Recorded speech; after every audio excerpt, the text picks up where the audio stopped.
বিশ্বভারতীর প্রথা মেনে হয়ে গেল বসন্ত উৎসব। বিশ্বভারতীর ঐতিহ্যবাহী ওয়ার্ল্ড হেরিটেজ বজায় রাখতে 14ই মার্চ দোল পূর্ণিমার দিনের পরিবর্তে আজ মঙ্গলবার 11ই মার্চ সকাল থেকে বিশ্বভারতী কর্তৃপক্ষ বিশ্বভারতীর পড়ুয়া অধ্যাপক ও অভিভাবকদের নিয়ে বসন্ত উৎসবের আয়োজন করল। এদিন সকালে আম্রকুঞ্জে গান ও নৃত্যানুষ্ঠানের মধ্য দিয়ে সূচনা হয় বসন্ত উৎসবের। বসন্ত উৎসবের সূচনার পর আম্রকুঞ্জ থেকে বিশ্বভারতীর গৌর প্রাঙ্গণ পর্যন্ত প্রভাত ফেরির মধ্য দিয়ে হয়ে গেল বসন্ত উৎসব। খোলদার খোল লাগলো যে দোল, এই গানের মধ্য দিয়ে প্রভাত ফেরি শেষ হলেও এদিন এখানে কোনো রকম আবির খেলা দেখা যায়নি। কার্যত একেবারেই অন্যরকম পরিবেশের মধ্যেই বসন্ত উৎসব পালন করল বিশ্বভারতী কর্তৃপক্ষ।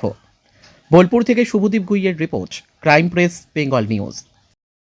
তো সকাল থেকে আমরা থাকি, উঠি আমরা সকালবেলায়, তারপরে এখানে আশ্রম সঙ্গীত হয়, তারপরে এখানে বিভিন্ন ধরনের অনুষ্ঠান হয়, সঙ্গীত ভবনে থেকে বিভিন্ন ধরনের অনুষ্ঠান হয়, সেগুলো এসে দেখি।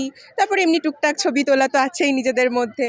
তো এইভাবে সারা দিনটা যায়। আর এই একটা দিনের জন্য তো আমরা সারা বছর ধরে অপেক্ষা করি, তাই তো আমাদের কাছে এটা বেস্ট। সারাদিনে এই অনুষ্ঠান দেখব, তারপরে এখানে বিভিন্ন ধরনের ছবি তুলবো, বন্ধু বান্ধবীর সঙ্গে আড্ডা তো আছেই, তারপরে খাওয়া দাওয়া জমিয়ে গল্প। ভালো লাগছে আজকে।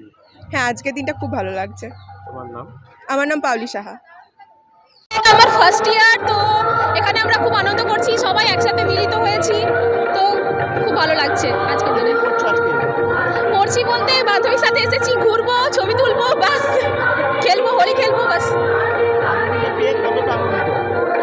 খুব খুব অনেক বেশি, অনেক বেশি। শান্তিনিকেতনে আমার প্রথম ইয়ার এটা, তো আমি খুব খুশি।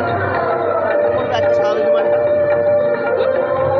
সারাদিন ঘুরবো, অনুষ্ঠান দেখবো, অনুষ্ঠান হচ্ছে এখানকার অনুষ্ঠান খুব জনপ্রিয়, তো অনুষ্ঠান দেখবো, আমরা ঘুরবো, আনন্দ করবো, মজা করবো, খাওয়া দাওয়া করবো, বাস। তোমার নাম?